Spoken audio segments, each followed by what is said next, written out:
Hi, I'm Susan. My pronouns are she, her, hers, and you are watching Mad Knitting. This is episode 86 or 87. I don't remember for sure.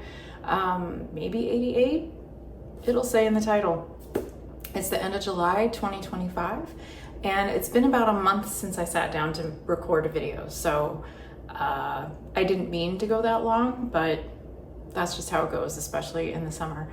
I live in Madison, and it's a hot, steamy day here. It's gonna hit probably 90 degrees. I've already been outside some, so I'm kind of like flushed and red still from that probably. But it's Sunday morning. I got one kid still asleep, the other kid out with my husband doing things, so I have a little bit of an opportunity to sit here and record. So I'm gonna do that while I have the chance. I love to knit and think about knitting and talk about knitting and be online as a knitter, hence this YouTube channel. I also talk about other things that interest me from time to time, and I do a little bit of sewing. I actually have just a little bit of sewing to share with you today. I do want to say also, you can find me online as madtownmama on Ravelry and Bluesky, and madtown_mama on Instagram. Feels like the news gets worse every week, and it feels strange to post on social media right now. Like either it feels like you're oblivious or ignoring the terrible things happening in the world that like our country leadership is directly responsible for, or we're just ranting about it and not able to change much. So that's frustrating. And last night I was reading this book and I ran across a passage that just sort of felt very relevant, and so I thought I would share that with you before I go on to the knitting and crafty stuff. So I found this book called The Burgess Boys by Elizabeth Strout. She is, I think, up there in my list of very favorite authors. Everything that I've read by her has just been so fantastic. And I'll be sad when I read everything she's written, but I haven't yet. So this book was published over 10 years ago. It's got a copyright of 2013. And it's about this family from a small town in Maine. A lot of her books are about a family in small town Maine. And the wife of one of these people is on vacation, picks up a newspaper and starts reading about these terrible things happening in refugee camps in Kenya. So part of the plot of this book, I'm not very far in, but part of the plot is that this small town in Maine has seen a lot of people coming from Somalia, like refugees coming and populating this town, and it's causing some tension. But this is her reaction to reading about these refugee camps. She's a fairly wealthy woman on vacation. It was terrible, and Helen knew she was supposed to feel terrible, but she did not understand why these people who had walked for days to get out of their violent country should make it to Kenya and end up in such hellacious distress. Why wasn't someone taking care of this? Helen did wonder that, but mostly she didn't want to read it, and that made her feel she was a bad person. Here she was on a lovely, expensive vacation, and she did not want to feel like a bad person. That dissonance of knowing there's something horrible happening. The past few weeks for me, it's been seeing the reports of starvation in Gaza, which is just gutting, horrible, the worst you can imagine. And the actions of our ICE agents in this country just kidnapping people off the street, also horrible, gutting, and cruel. Wondering why something more isn't being done about those things. And also feeling like a bad person for not knowing how to stop it. And in her case, like, this is a very privileged woman who is on vacation and just can choose to be oblivious. And it's not like we admire her for that, but there is something, I'll just be honest and say there's something relatable about just kind of not wanting to know because there's nothing you can do. So anyway, that's where I am. So let's talk about knitting.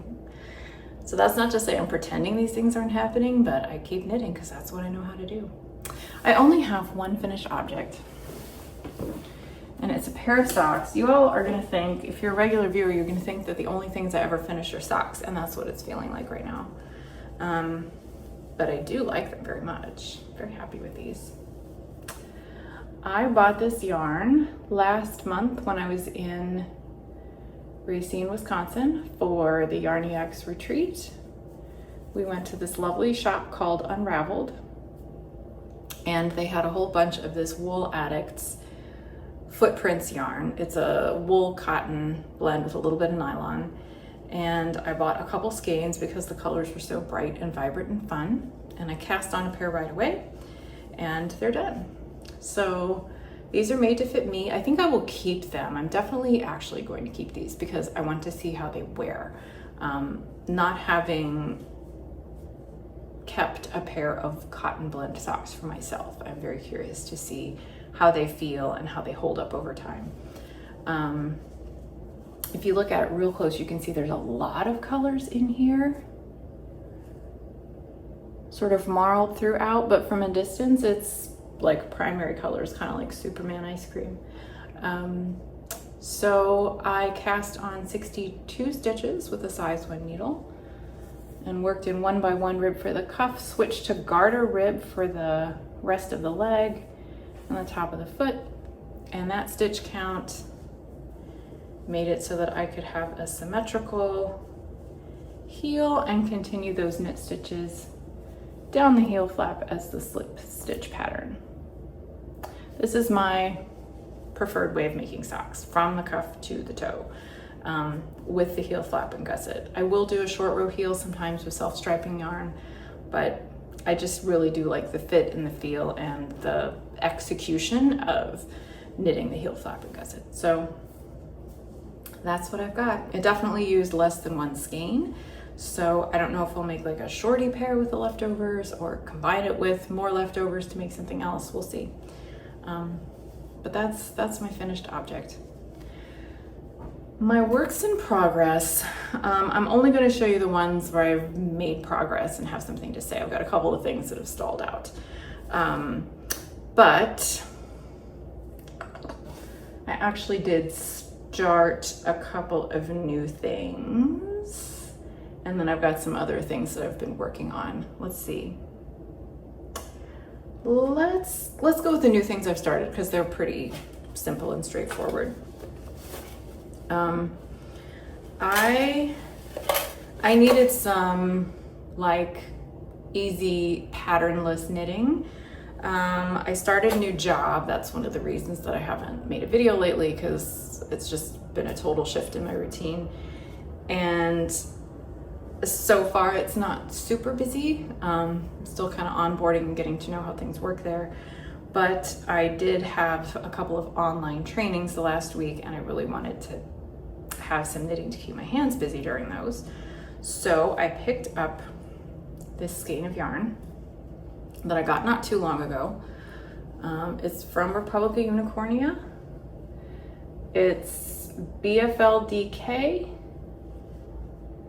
and this is the color I Hate Pink, which is hilarious, of course, because it's all these shades of pink, like Barbie fuchsia bright pink. And I am making just a very simple 1x1 rib hat.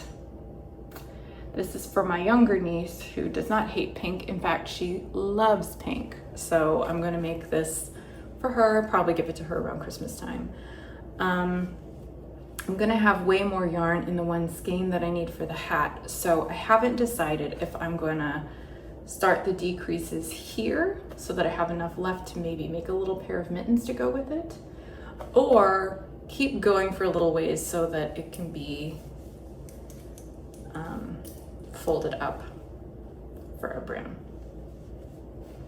I might go with the former, to tell you the truth, because I have found that when I knit hats for kids, even when I make them long enough for a cuff to turn up, they don't always wear them that way, and then you get up with like kind of a weird like poof at the top where they don't fit right. So I don't know.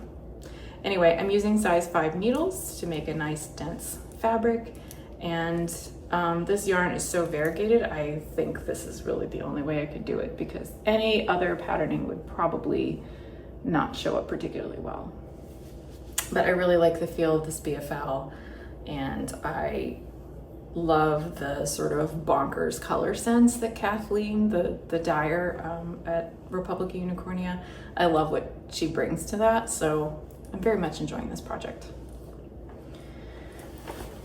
The other recent cast on was, again, out of necessity, needing something easy, patternless, portable.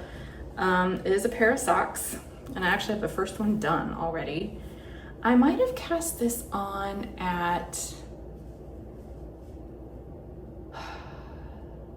like when I was an audience member of something, and now I can't remember.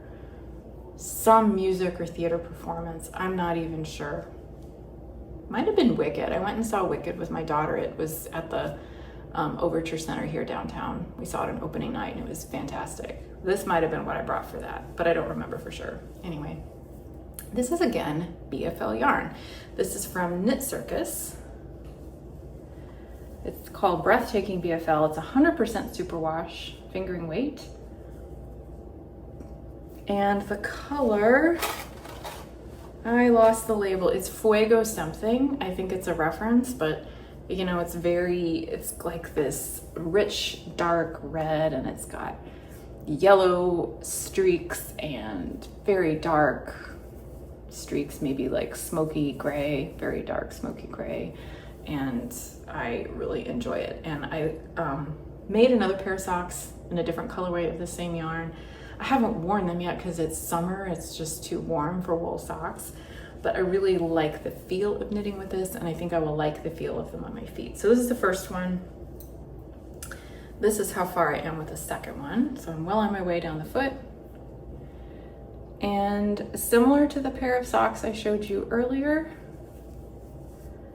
these are my basic construction. This time I cast on 64 stitches and have a plain stockinette leg and foot. It goes faster when all I have to do is knit. And then an eye of partridge heel. So I'm alternating the slip stitches on the heel, but pretty much construction wise is the same as the other. So that's that. I should have these done soon. I thought I might actually get them done in time for a video, but not this time. Next time, I hope. Okay, so my last works in progress, I've done a lot more with recently. You've seen at least one of them before. One's gonna get frogged though. So again, with my nieces, I actually get to see them soon because we're taking a trip to see them. We are celebrating my parents' 50th wedding anniversary. So my family, my brother and his family, and my parents were all gonna get together and just hang out for a few days at a really lovely state park. And I was hoping to get some things done for my nieces by then. Definitely not gonna happen, but that's okay. I'll finish them up and send them later. So I had shared this sweater in at least one, if not two episodes. And it's for my younger niece, the one who loves pink. And I think I'm gonna frog it because I'm just not loving how this is turning out. I might have even talked about this last time, I don't remember. But it's a combination of two different patterns by Tin Can Knits. It's the Raindrops pullover, or just Raindrops tee, I guess. And like their basic simple sweater pattern from their basics collection. So the Raindrops tee, what I like about it is this pattern of yarn overs that do kind of look like raindrops. So they're, you know, denser at the top, closer to the neck, and they sort of spread out and dissipate, kind of like how rain, I suppose, behaves when it comes down from the sky. The problem with the original pattern is that I noticed in the pattern pictures and a lot of the projects online that that neckline was huge. It just was like really gaping, and there was also no shaping to raise the back of the neck. I don't know if it's because this is an older pattern by them and they just didn't do that, or if it was intentional, like a stylistic choice, but I thought for a child, especially, that wide gaping neckline would probably be uncomfortable and just, I don't know, just didn't seem right to me. So I took the simple sweater pattern, cast on way fewer stitches for the neck, followed the instructions for short rows, shaping, and increases up until I got to the yarn over part, and then continued on with the raindrops pullover. The first time I kept the same needle size, and this was really stretching out and bunchy and just didn't look good. So I redid it with a smaller needle size. I think that the yarn overs just made the whole thing stretch out, especially because the yarn I'm using is a cotton linen blend, so it doesn't have any elasticity or bounce. But even with that, I'm just like, it's wrinkled because it's been bunched up in a bag. I just am not like loving it. I just don't think it's working for me. So I'm gonna frog it. And I'm at peace with that. Not a problem. But I haven't yet because I just set it aside and decided to start another sweater for her sister out of the same yarn in a different color. But this is, I mean, it's so close to done. You know, all I would have to do is a little bit of sleeve. But I don't like it very much, and I don't think she would wear it very much. So I'm gonna redo it. Now, the yarn it's really quite nice. It's Mojave by Kelbourne Woolens. It's like a very light sport weight or fingering weight yarn. I feel like it knits up as a sport weight very nicely. It's cotton linen blend. And despite the fact that it's all plant fibers, and so it's not like, doesn't have the bounce or elasticity of wool, I do enjoy knitting with it. I don't find it very hard on my hands. That might not be the case for you. I think some people have a harder time with these kinds of fibers, but I have enjoyed it. It's not like slippery, which helps. Sometimes if cotton yarn is very slippery, that can make it harder, but I don't find it. It's kind of a dry yarn. I don't know if that makes sense, but I have enjoyed knitting with it. So anyway, I started a sweater for my older niece in this beautiful teal color. Truthfully, I cannot remember if I had started this in my last episode or not. I think maybe not, but I'm not totally sure. Oh dear, it's coming off the needles too. I'm gonna fix that. So one of the issues I was thinking was that this is a cotton linen blend. It's gonna be a warm weather garment. But even so, like a knitted t-shirt's gonna feel kind of heavy in the summer, especially since my nieces live in Virginia. It's gonna be really hot and sticky. Like they're not gonna want a hand knit tee to wear in the warm weather. A cardigan seems like a better idea, like a cardigan that they could put over a sundress or over a t-shirt or something. So I have begun, and I'm well on my way, this cardigan for my older niece. And I'm pretty far, as you can tell. I'm very close to joining the shoulders. So let me show you the front of it, because that's where all the interest is. This is the Islay cardigan by Gudrun Johnston. And as you can see, it's got this really neat stitch pattern that kind of comes, it follows the lines of the neckline in the front, which was really fun to do. So that's one side. It's mirrored on the other side. These markers are here to help me count my rows. There's a little bit of rowing out with this yarn, but I'm not too concerned about it. Yeah, I had a little bit of a snafu with this where I had, like, you do the fronts first before you do the back. And I was working on one of the fronts, and it was just like I was getting this huge, tall armhole. And your row gauge, even though my row gauge matches what's in the pattern, so I don't understand what went wrong there. I'm gonna just chalk it up to the mysticism of the universe, because that's just how it goes sometimes with knitting. But your row gauge really matters here, because you follow this chart all the way up to the point where you're done with the shoulder.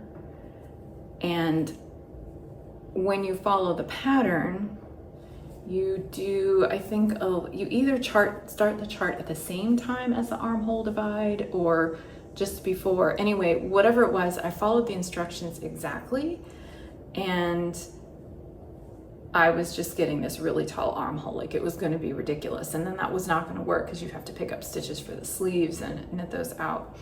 So I ended up ripping back, starting the chart for this well before splitting for the armhole, and just making sure I was keeping track of the decrease, armhole decreases, and the chart at the right time. So where it'll say like row, whatever it is, do this row of the chart, and then this kind of decrease of the armhole, I couldn't follow those at the same time. I had to sort of, once I wrapped my head around that, it was fine. I don't know if that made any sense to you, but it did make sense to me, and the measurement is finally coming out okay, I think. So yeah, you do this in one piece from the bottom up, and split, you know, when you get to the armhole, you split and do this, the fronts separate from the back. There's a little bit of short row shaping for the shoulder so that it's not like straight across, which is nice. I'm guessing there will be a 3 needle bind off situation to join the shoulders, and then I think you pick up the stitches for the sleeves in the round and work down. There's probably some short row shaping for the caps. One of the odd things about this pattern is that she calls for a different stitch gauge for the body than for the sleeves, and it's because you're doing the body back and forth and the sleeves in the round. I don't know if that's going to be the case for me. It probably will, especially because this is a plant-based yarn, and I find that to be far less predictable when it comes to gauge. But we'll see. It looks good so far. And what I would love to do is make a little sundress to go under this sweater, so that I have like a whole outfit to give her.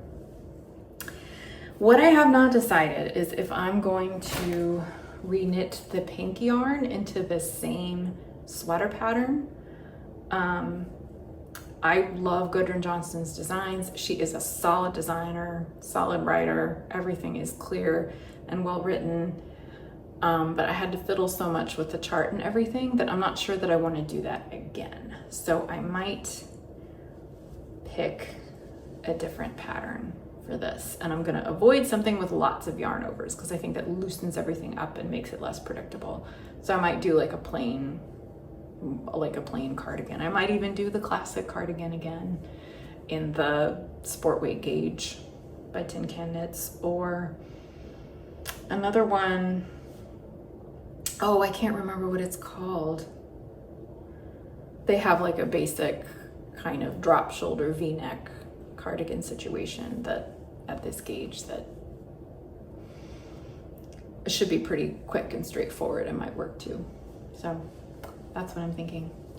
My last work in progress is this Fernwood sweater, and I'm very pleased with how it's going. In fact, I am just over halfway through binding off the bottom of the body.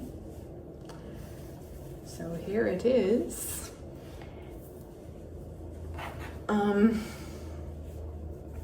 I love the color work on this. So it's a top-down color work yoke design. It's called Fernwood. It's by Tania Barley. I really enjoyed it. You cast on for the neck. She tells you to do a provisional cast on or to do the ribbing first, and I wanted to do neither because I was undecided about how much of the neck I wanted to do. And I don't like doing a provisional cast on for a neck because that will stretch it out. So I just cast on regular long tail.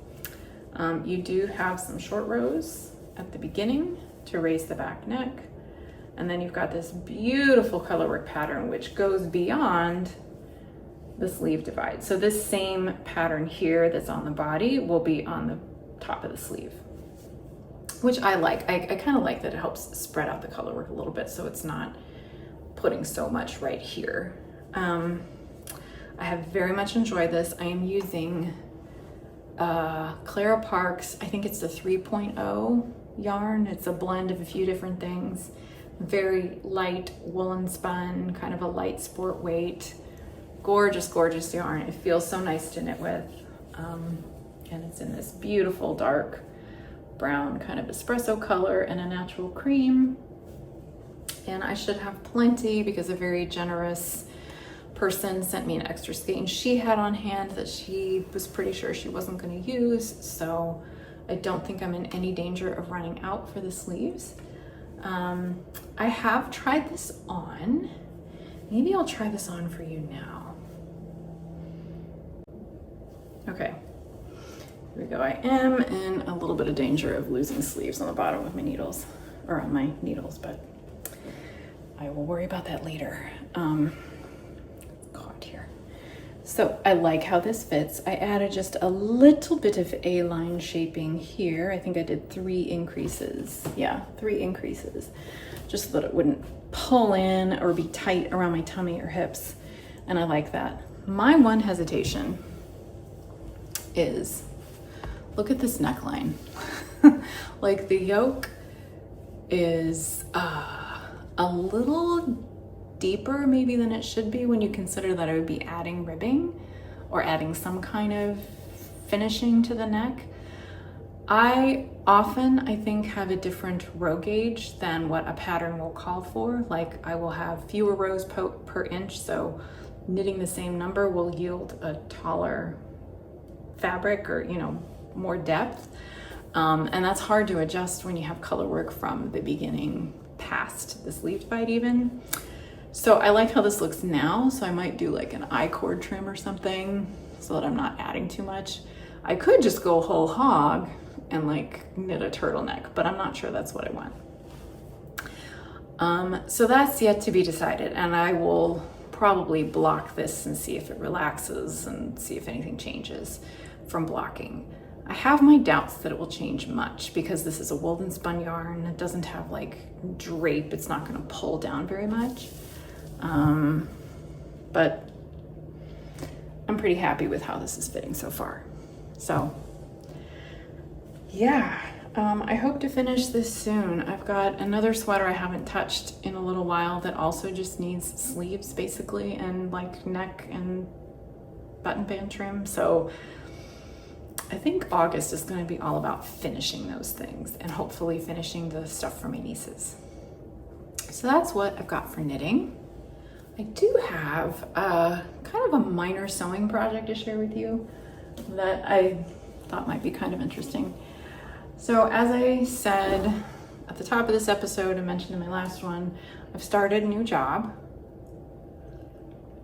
I've been there 2 weeks and it's good. It's been a little bit of a slow start just because it's summer, so a lot of people are in and out for vacation and I have to, you know, learn how everything works. But when I got there, I was surprised to learn on the first day that they actually have a dress code. It's not strict. I mean, I was surprised because it's a very casual environment, and when I showed up for the second interview, which was in person, everybody was dressed very casually there, except maybe one of the people on the interview team was a little more business casual because she's pretty high up in leadership, but I was surprised. But the thing I was told about dress code was that like my supervisor really doesn't care one way or the other, but there is a rule about no shorts and no jeans. No shorts is fine. I am very unlikely to want to wear shorts to work in any situation, but the no jeans thing threw me a little because I basically live in jeans. I love wearing jeans. They go with everything. If I find a pair that fits, they're comfortable. They tend to be very durable. I think you can really dress up a pair of jeans if you want,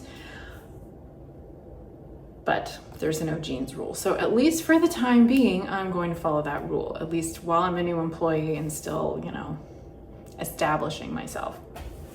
So Side note, don't know how you feel about dress codes. I generally don't love them. I think they tend to be kind of arbitrary, and the way they are written and enforced tend to be intentional or not. Sometimes they are very intentional, sometimes not. Tend to be discriminatory, especially against women, especially against people of color, when they are not culturally sensitive. It's been, off and on at times. It's been a huge issue in schools where a dress code feels like policing the behavior of girls, or coming down on Black students for the ways that they dress and present themselves. That is not okay. And I think there are times when, like, another thing that can be fraught, which is very similar to dress codes, is the idea of a uniform. Now, I'm not required to wear a uniform. That's not an issue here for my situation. But I think sometimes when a uniform is required, it can be a way of control and manipulation. I have heard that, like, the military, for example, has rules about underwear, and what you're wearing under your clothes is really nobody's business. But at the same time, it seems like there are situations where a uniform is, like, appropriate or necessary for, like, safety or sanitary reasons, or even just like in a large supermarket, being able to distinguish who's a customer and who's an employee who can answer your question.